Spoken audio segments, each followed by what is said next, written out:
제가 이 책을 1997년 8월 17일에 같은 교회를 섬기는 서모 집사님으로부터 이 책을 선물을 받았습니다. 근데 그분하고 그렇게 친분이 있었던 것은 사실 아니에요. 그런데 이 책을 저한테 주시면서 이렇게 얘기하셨습니다. 이정목 선생님, 이 책을 한번 읽어보시죠. 그리고 이 책을 저한테 주시면서 아주 좋을 겁니다. 이렇게 말씀하셨어요. 그래서 나중에 이 책을 선물 받아본 적이 그 당시에 없었기 때문에 너무너무 좋았어요. 그런데 책을 이렇게 딱 열으니까 봉투가 들어있는 겁니다. 봉투가 들어있는데 세어보니까 30만 원이 들어있는 거예요. 그래서 여쭤보니까 학비에 보탰어라고 저에게 30만 원의 봉투를 주신 거예요. 그러지 마시라고 했는데 본인이 신학생들을 늘 돕기 때문에 이정목 선생님에게도 드리고 싶었다고 그랬어요. 그때는 전도사가 아니었기 때문에 그랬습니다. 당시에 제가 학교를 다니면서 신문을 배달해서 국민일보하고 문화일보 신문을 막 배달해가지고 벌었던 돈이 18만 원이었던 걸로 기억해요. 그리고 여름에는 여러분 그 니아카의 아이스크림 이렇게 옛날에 놀이공원 앞에 가면 아이스크림 이렇게 콘에다 이렇게 퍼서 팔잖아요. 그 아이스크림 콘에다 이렇게 퍼가지고 이렇게 파는 일을 제가 여름 방학 동안에 학비를 벌기 위해서 했거든요. 2만 원에 니아카하고 아이스크림 그걸 빌려가지고 학교 앞에 가가지고 이걸 팔고요. 그 다음에 청계천에 가가지고 이 방석, 물방석 이거를 저렴한 값에 떼어가지고 거기다 물을 막 넣어가지고 냉장고에 또 냉동실에 얼려가지고 이 여름에 이 아이스 방석이라고 해서 10,000원씩 팔고 그래갖고 학비를 보탰거든요. 그러니까 그러한 시절에 30만 원은 너무너무 큰 돈이었어요. 그런 일이 있고 몇 년 후에 제가 이제 학교를 졸업하고 유학을 준비를 할 때에 이 서 집사님으로부터 또 연락이 왔습니다. 만나자고, 고기를 사주고 싶다고. 이미 이분은 다른 교회를 이미 가셨던 상황이에요. 이사를 하셔서 다른 교회를 섬겼는데 고기를 사주고 싶다고 저를 불러가지고 수원으로 데려가셔서 수원 왕갈비를 사줬던 것이 아직도 기억이 나요. 그러면서 헤어질 때 봉투를 하나 또 딱 주시는 거예요. 학비에 보태 쓰시라고. 그래서 극구 사용했습니다. 왜냐하면 당시에는 제가 봉투를 누구에게 받아본 적이 없기 때문에 이게 받는 게 맞는지 안 맞는지 이런 것도 몰랐어요. 그리고 이거는 사용하는 게 맞겠다 싶어서 극구 사용했는데 신학생을 도울 수 있도록 해주면 좋겠고 이정목 선생님이 꼭 받았으면 좋겠다. 그래서 제가 그 봉투를 받았습니다. 집에 와가지고 봉투를 열어보니까 100만 원이 들어있었어요. 당시에 100만 원은 엄청나게 큰 돈이었어요.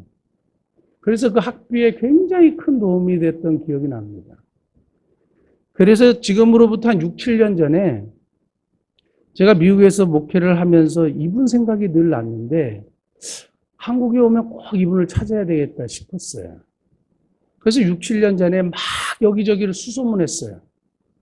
그래서 이분을 만나면 꼭 이렇게 얘기해 드리고 싶었어요. 그때 그렇게 후원해 주셔가지고 제가 목사가 되었고 유학도 갔다 오고 미국에서 목회하다가 이렇게 왔노라고 얘기를 해드리고 싶었어요. 그래서 막 수소문을 했는데 찾았을까요? 못 찾았을까요? 찾았어요. 통화를 했어요. 그래서 작년에 제가 찾아갔어요. 그 집을. 그래서 만나가지고 그 댁에 가서 우리가 저에게 베풀어 주시는 은혜 감사하다고 인사를 드렸어요. 받은 은혜에 감사하는 것, 인간이 해야 될 가장 기초적인 덕목 중에 하나입니다. 그거를 보은이라고 말합니다. 이 가정의 달이라고 이야기하는 5월은 또는 보은의 달이라고 이야기하기도 합니다. 부모의 은혜에 감사하는 어버이날이 있고 스승의 은혜에 감사하는 스승의 날이 있기 때문에 보은의 달이라고 합니다. 그래서 이 보은의 달을 맞이해서 성경의 보은의 삶을 살았던 아주 멋진 사람들이 등장하는 것을 여러분들에게 소개하고 그럼 도대체 보은의 삶을 사는 것이란 무엇이냐 확실하게 깨닫고 보온의 삶을 살아가는 저와 여러분들이 되기를 원하는 마음으로 오늘 보온의 삶을 사는 사람들이라는 제목으로 하나님 말씀을 나누기를 원합니다. 오늘 본문 말씀 보면 사울과 그의 아들이 죽어요. 이스라엘의 초대 왕이 사울인데 죽습니다. 그리고 이스라엘 백성들이 다 도망갔어요. 그런데 1년의 무리들이 갑자기 등장해서 사울의 시체를 수습해요. 근데 나중에 이 사람들이 밤새도록 걸었고 뛰었던 거리를 살펴보니까 20km를 밤새도록 와서 시체를 수습해서 20km를 또 다시 돌아가서 장사를 지낸 이야기예요. 도대체 이 일이 왜 있었을까? 이게 보험과 무슨 관련이 있는가? 그것을 알기 위해서는 사무엘하 11장의 말씀을 우리가 좀 알아야 되는데 제가 그 내용을 잠깐 사무엘상 11장에 사무엘상 11장의 말씀을 알아야 되는데 그 이야기를 좀 말씀을 드리겠습니다. 암몬 자손이라는 족속이 있고요. 암몬 자손이 속해 있는 그 영토에 가까운 지역의 접경 지역에 길르앗 야베스라는 지역이 있습니다. 길르앗 야베스가 암몬 족속과 이렇게 경계 지역에 거주하고 있는데 어느 날 암몬 왕 나하스라는 사람이 길르앗 야베스 땅을 차지하기 위해서 전쟁을 일으킵니다. 그래서 쫙 진을 치고 길르앗 야베스 사람들에게 전령을 보내서 쉽게 얘기하면 항복해라 이렇게 얘기하는 겁니다. 그러니까 길르앗 야베스 사람들이 모여가지고 전령을 보내서 이렇게 대답합니다. 우리와 이런 약속을 해주면 언약을 맺어주면 우리가 그냥 종이 되겠습니다. 이렇게 얘기합니다. 그러니까 암몬 사람 나하스가 뭐라고 얘기하냐면 너희들 오른쪽 눈을 빼버리면 오른쪽 눈을 파서 빼버리면 내가 그 언약을 해주겠다. 이렇게 얘기합니다. 굉장히 과격한 말로 모욕한 거예요. 왜냐하면 역사가 요세푸스의 기록에 의하면 전쟁을 할 때에 방패를 왼쪽 눈을 가리고 오른쪽 눈으로 이렇게 전진을 하는 그런 전쟁 방법을 많이 썼기 때문에 오른쪽 눈을 뺀다는 얘기는 그냥 인간적인 가치, 군사력의 가치, 그냥 사람으로서의 가치, 그거를 그냥 무시하는 발언이라는 거죠. 오른쪽 눈을 빼면 언약해 주겠다. 그러니까 길르앗 장로들이, 야베스 장로들이 뭐라고 얘기했냐면 우리한테 7일 동안만 시간을 주십시오. 7일 동안만 시간을 주셔서 우리가 사람들을 보내서 우리를 도울 사람들을 한번 구해보고 만약에 도울 사람들이 없으면 우리가 당신들의 종이 되겠습니다. 이렇게 이제 얘기를 해요. 그러니까 암몬 사람 나하스가 들어보니까 피를 흘리지 않고 이 땅을 차지하고 이 사람들을 종으로 삼을 수 있는 중요한 좋은 조건이니까 오케이 그렇게 해라. 내가 7일 동안 말미를 줄게 하고 했을 때에 길르앗 야베스 사람들이 온 이스라엘 12지파 전령들을 보내가지고 이 소식을 전하게 합니다. 우리를 도와주십시오. 이러이러한 여차여차한 일 때문에 우리를 도와달라고 전령을 보내는데 이 전령들이 돌아다니다가 어디까지 갔냐 하면 베냐민 지파의 기브아라는 곳에까지 갑니다. 길르앗 야베스에서 기브아까지는 약 70km예요. 그러니까 제가 그 산을 7km 되는 거리를 이렇게 빠른 걸음으로 산 이렇게 돌았더니 1시간 반, 1시간 20분 정도 걸려요. 쉬지 않고 걸으면, 빠른 걸음으로 걸으면 15시간 정도 걸려요. 그러니까 이 전령들이 여기저기 돌아다니다가 기브아라는 곳에 가서 이 소식을 전하니까 사무엘상 11장 한번 찾아볼까요? 11장 4절입니다. 이에 전령들이 사울이 사는 기브아에 이르러 이 말을 백성에게 전하며 모든 백성이 소리를 높여 울더니 이 얘기를 전하니까 백성들이 소리를 높여 울었어요. 근데 왜 다른 지파들은 전혀 반응을 하지 않았거든요. 울었다는 얘기도 없고 우리가 도와주겠다는 얘기도 없는데 이 베냐민 지파 사람들은 이 얘기를 듣고 울었어요.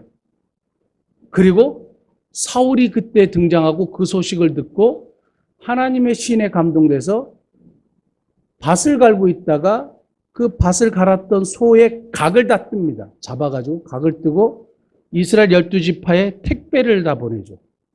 택배를 보내고 이 사실을 전하니까 30만 명, 33만 명이 모여요. 이스라엘의 30만 명, 유다 지파의 3만 명. 그래서 총 33만 명이 모여서 이제 나하스를 치는데 저는 이걸 보면서 왜 다른 백성들은 전혀 미동도 하고 있지 않다가 사울이 전한 이야기를 통해서 전쟁에 왜 참여를 했으며 왜 이 사람들만 이렇게 이 소식을 듣고 울었을까? 이것도 배경이 있어요. 길르앗 야베스에 관한 얽힌 사연이에요. 그걸 잠깐 말씀드릴게요.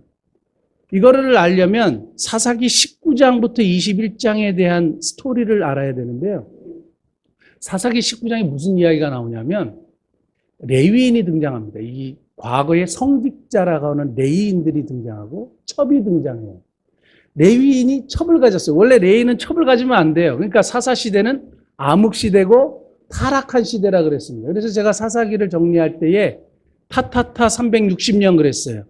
하나님이 약속의 땅 가나안을 들어가면 절대 그 사람들의 문화와 동화되지 말고 그 문화를 타파해라. 근데 타파하지 못하니까 어떻게 되냐? 타협했어요.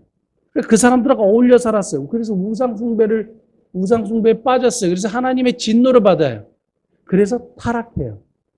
타파하지 못하니까 타락해서 타협하니까 타락한 그 역사의 사건이 사사기에 나오는 건데 레위인은 첩을 가지지 못하게 되는데 첩을 가졌어요. 근데 첩이 또 간음을 하고 잘못을 저지르다가 친정집에 가서 이제 머무는데 이제 레위인이 이 첩 생각이 난 거예요.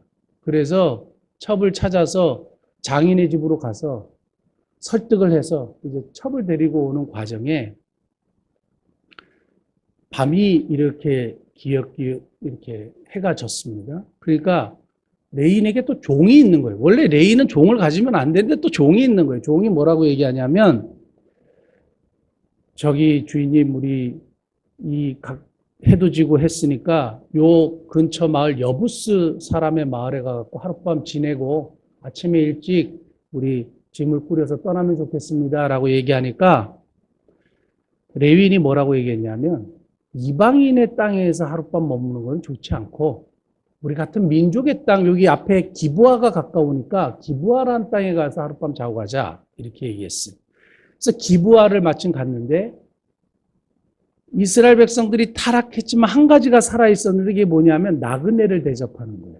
그래서 기브아 사람 중에 한 노인이 이 일행을 보고 자기 집에 이렇게 잘 모시고 기거하도록 해주고 대접을 해줍니다. 근데 그날 밤에 기브아에 있는 불량배들이 나타나요. 그래서 문을 쾅쾅쾅 두드려요.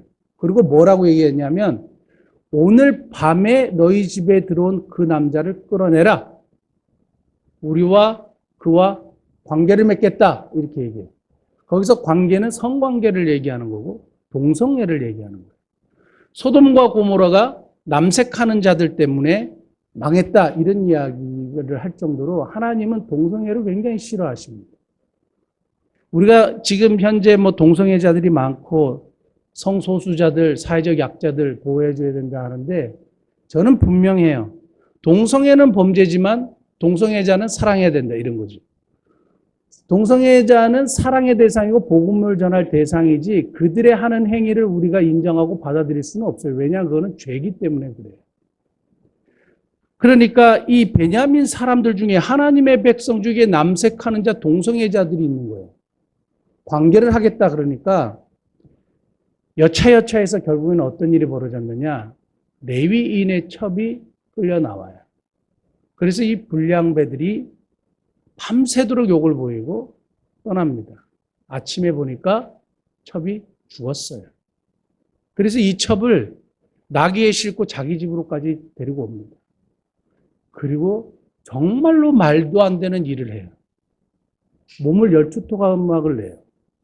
성경에 그런 이야기가 다 있어요. 몸을 12토막을 내서 어떻게 하냐. 이스라엘 12지파에 택배를 다 보냈어요. 그러니까 택배를 열어보니까 뭐가 있어요? 몸에 토막이 있는 거예요. 시신의 토막. 이게 도대체 무슨 일이냐 보니까 사연을 듣고 보니까 이게 말이 되는 얘기입니다. 아무리 우리가 타락해도 그렇지. 이거는 있을 수 없는 일이다 하고 이스라엘 사람들, 베냐민 지파를 제외한 11지파의 사람들이 다 모였어요. 40만이 모였어요. 그래서 베냐민 지파 앞에 딱 멈춰서서 그렇습니다. 그 불량배들을 끌어내라. 내가 너희들은 다치지 않게 하고 불량배만 처리하고 우리는 떠나겠다. 얘기하니까 베냐민 지파가 뭐라고 얘기했냐면 내줄 수 없다. 내줄 수 없다. 하고 형제들 간에 싸움이 벌어집니다. 그래서 결국에는 베냐민 지파 사람들을 다 죽여요. 남자만 600명 남았다 그랬어요. 근데 이 사람들이 싸움을 할 때 뭘 하나님 앞에 맹세를 했냐면 우리의 딸들은 절대로 저 베냐민 사람들에게 주지 않겠다고 약속을 서원을 한 거예요. 쓸데없는 서원을 했어요. 그러니까 자기 딸들은 베냐민 남자들에게 시집 보내지 않겠다고 약속을 했으니까 줄 수 없으니 그럼 도대체 이걸 어떻게 할까? 자기들끼리 막 의논을 한 거예요.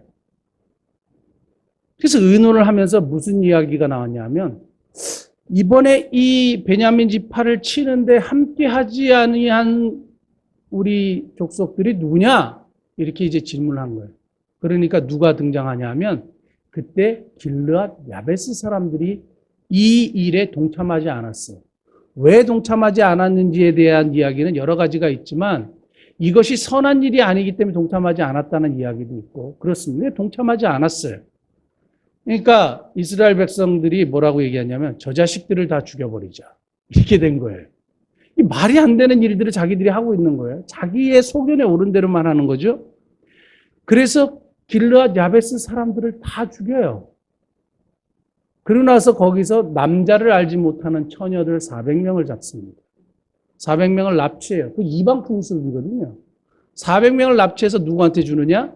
베냐민에 남아있는 남자들에게 강제로 결혼을 시켜요. 강제로 결혼을 시켜요.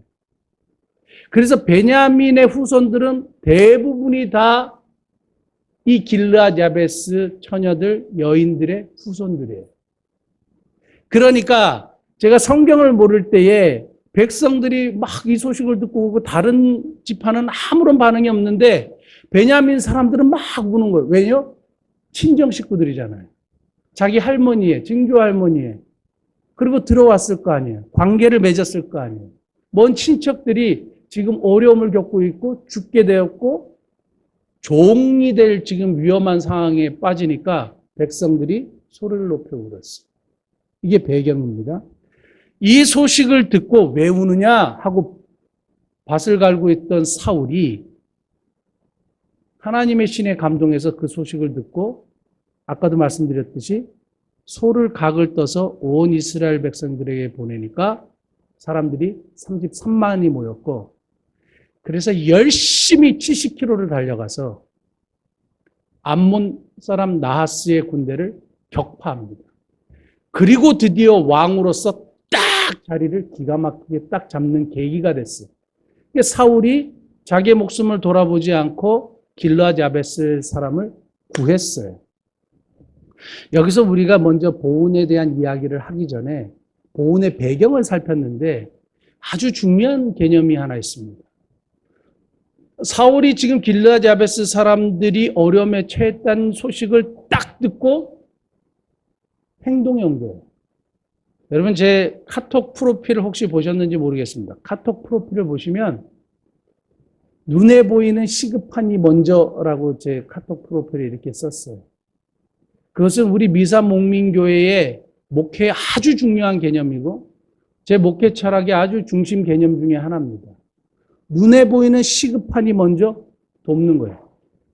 사울이 이러한 이야기를 듣고 뭔 이야기라고 생각할 수도 있고 뭐 그 옆에 주변의 사람들이 도와주겠지 생각할 수도 있는데 그 얘기를 듣고 자기가 돕겠다고 나섰어요. 물론 자신이 이스라엘의 왕으로 안수를 받기는 했지만 기름 부음을 받기는 했지만 아직까지 뭐 이게 없는 거예요.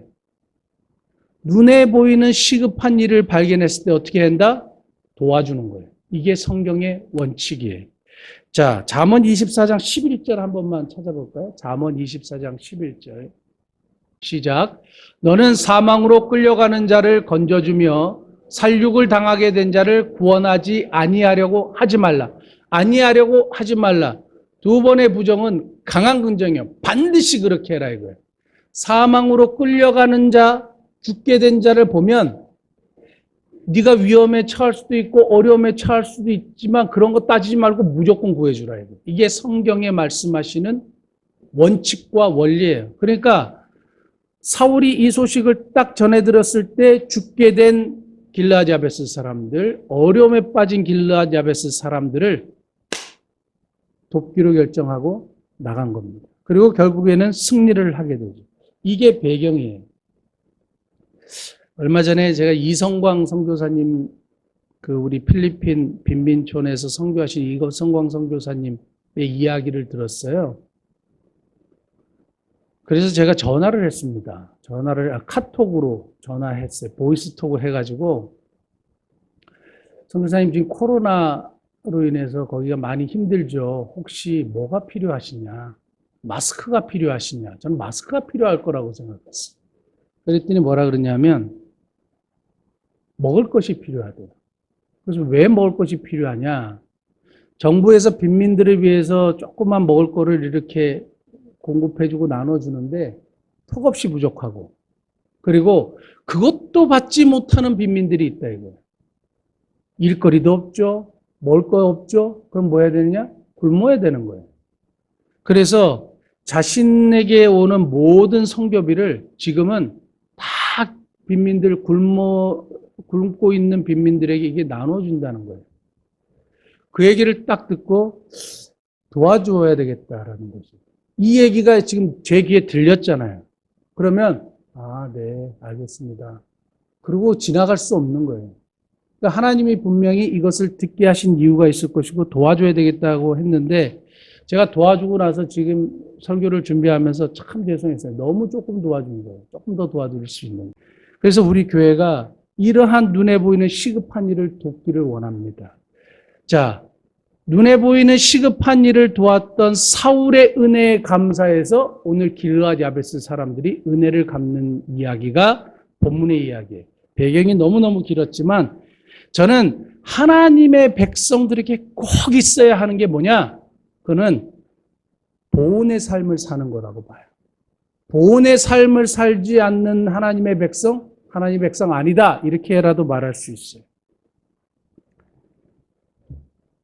결초보온이라는 이야기를 혹시 들어보셨습니까? 결초보온.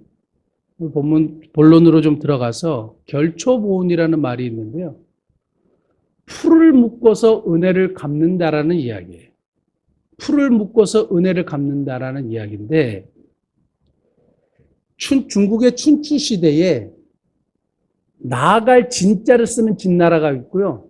성씨 진자를 쓰는 진나라도 있고, 그래서 진나라도 있고 진나라도 있어요. 이 발음이 똑같기 때문에 한 문으로 봐야 되는데, 나아갈 진자를 쓰는 진나라에 이게 군주였던 위무자라는 사람이 있습니다. 여기도 이제 첩에 대한 이야기인데, 위무자가 정말로 아끼는 젊은 첩이 한 사람이 있었어요.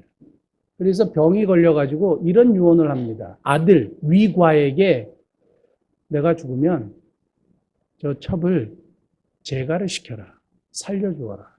왜 이런 유언을 했냐면, 당시의 중국의 풍습은 순장하는 거예요.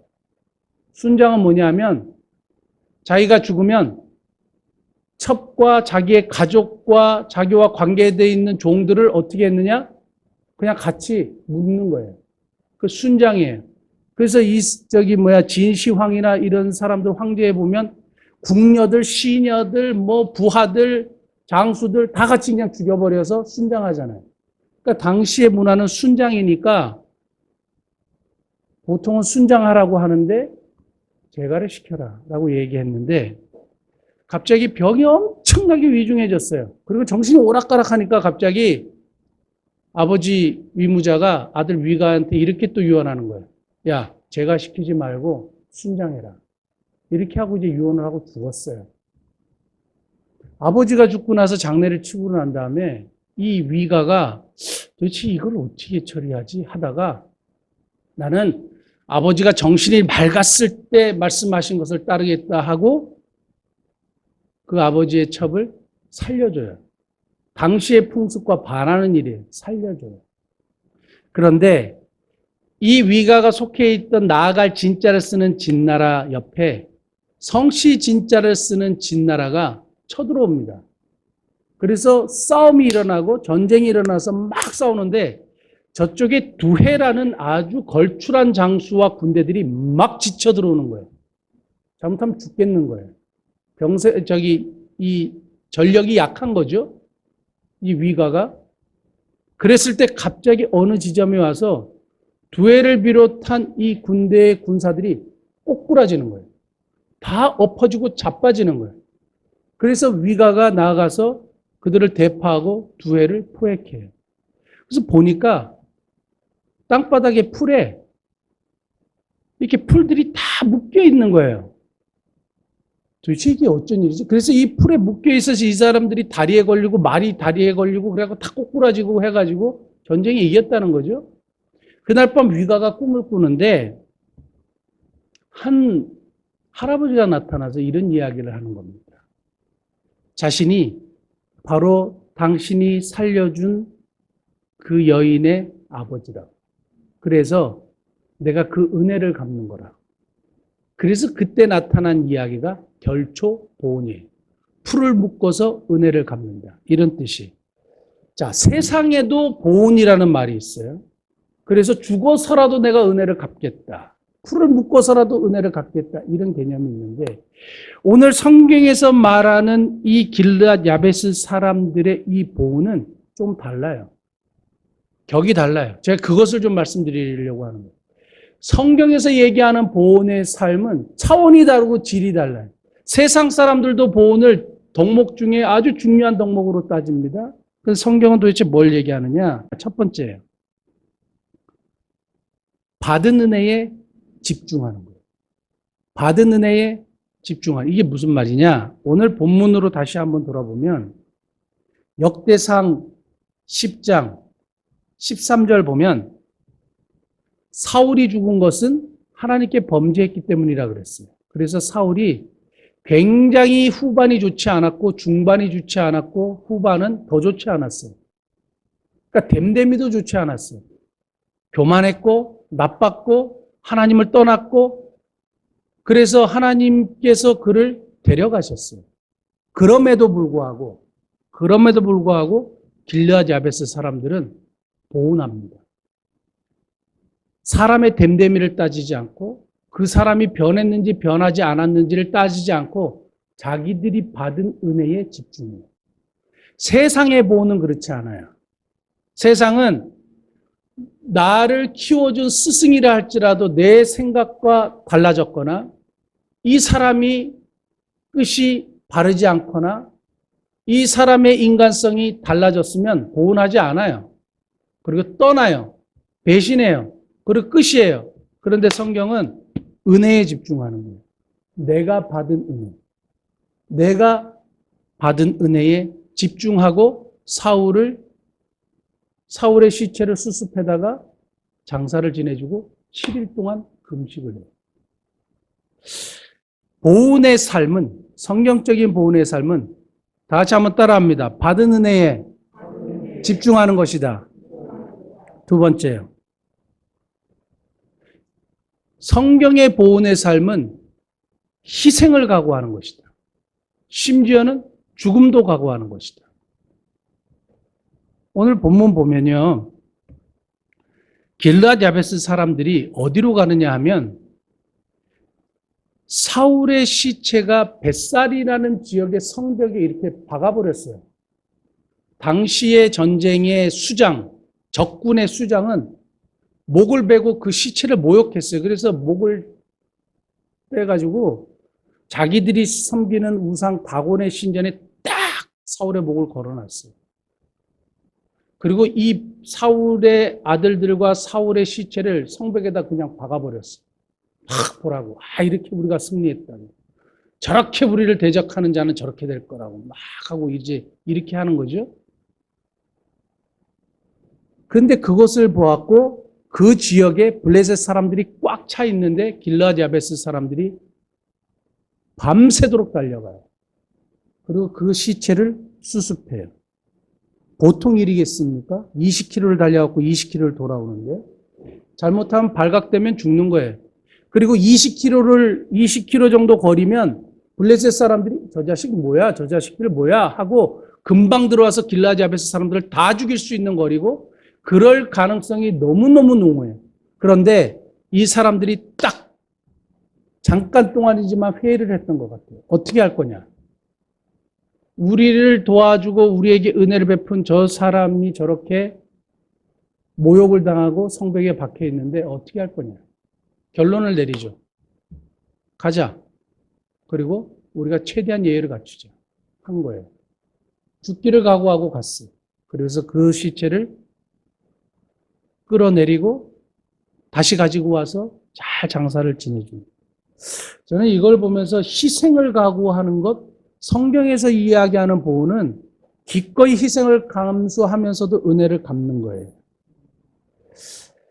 시편 116편 12절 한 번만 찾아보면 시편 116편 12절 같이 한번 읽겠습니다. 시작. 내게 주신 은혜를 내가 여호와께 무엇으로 보답할까?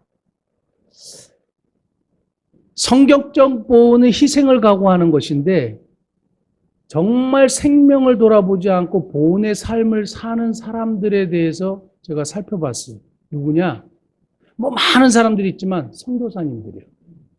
선교사님들 중에 가족을 잃고 심지어는 선교지에 나가가지고 사모님이 살해당하고 아이들이 죽고 심지어는 그 자기들이 복음을 전하고 사랑을 전하는 이 사람들의 손에 죽은 사람들이 너무너무 많아요. 그런 얘기 들어보셨어요? 근데 선교지를 떠나지 않아요. 그리고 그들을 끝까지 섬기는 예들이 너무너무 많아요. 그분들에게 있어서 항상 고백되어지는 게 뭐냐? 하나님께서 내게 베푸신 은혜 어떻게 보답하겠는가? 그러니까 희생하는 거예요. 막 그런 얘기 들으면 막 이게 어떻게 감당이 안 돼요.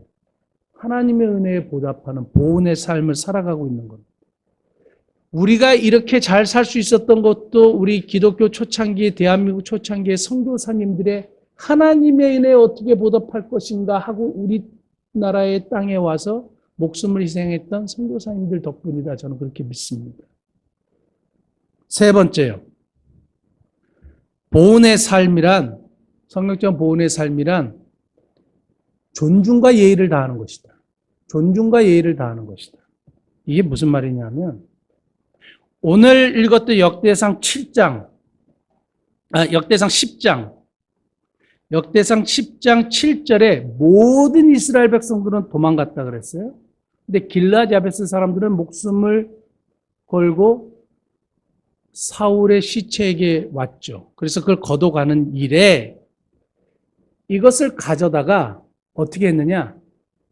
화장을 했어요. 사무엘상 31장에 보면 화장을 해요. 왜 화장을 하느냐?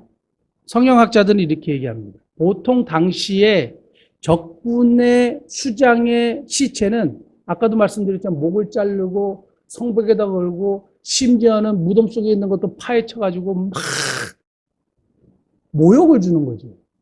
그걸 방지했다 이거예요. 그래서 길라디 야베스 사람들이 사울의 시체가 더 이상 모욕을 당하면 안 되니까 당시에는 매장을 시켜야 되지만 화장을 한 거예요. 그리고 그 회고를 밑에다 묻어주고 7일 동안 금식해요. 우리에게 베풀어 주신 은혜 감사하는 마음으로 7일 동안 금식하는 거예요. 여기서 아주 중요한 단어를 제가 발견했는데요.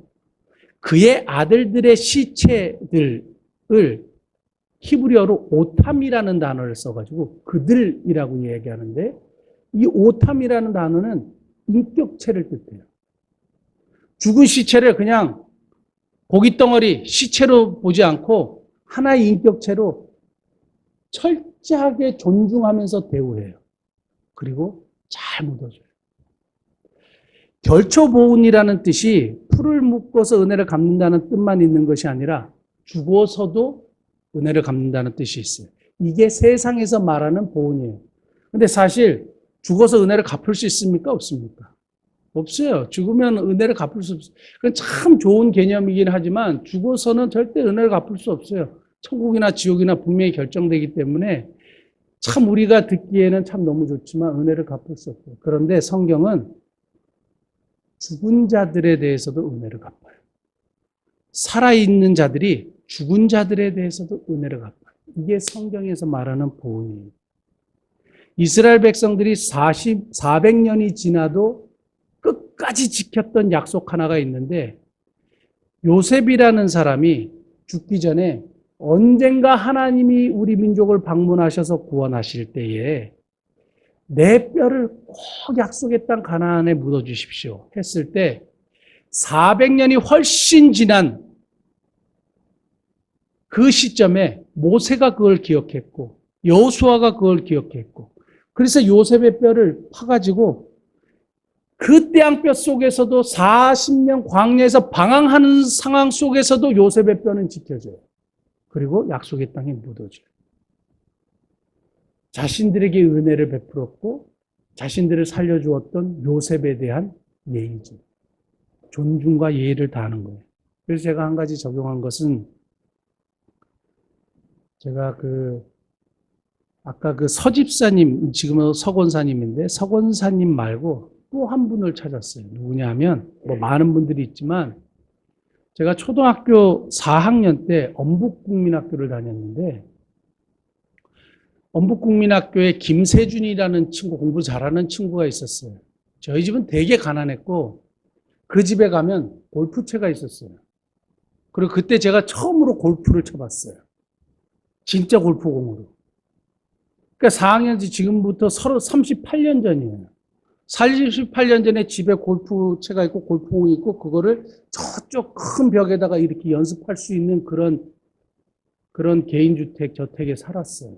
아버지가 검사였고 후에 변호사가 되셨는데 너무너무 잘 사는 집이었어요. 그런데 이 김세준이라는 친구의 어머니가 항상 그때 프로야구가 처음으로 시작을 했단 말이에요.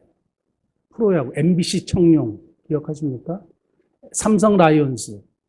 다른 친구들은 삼성 라이온스 이렇게 회원 가입해갖고 하늘색 모자하고 이렇게 다 했는데 저는 그걸 못 입어가지고 시장에 삼성 라이온스 빨간색으로 이렇게 사자 모양 있는 거 그걸 입고 다녔어요. 왜? 우리 집이 되게 가난했기 때문에 그래요. 그런데 그 김세준이라는 친구의 어머니가 항상 저를 불렀어요.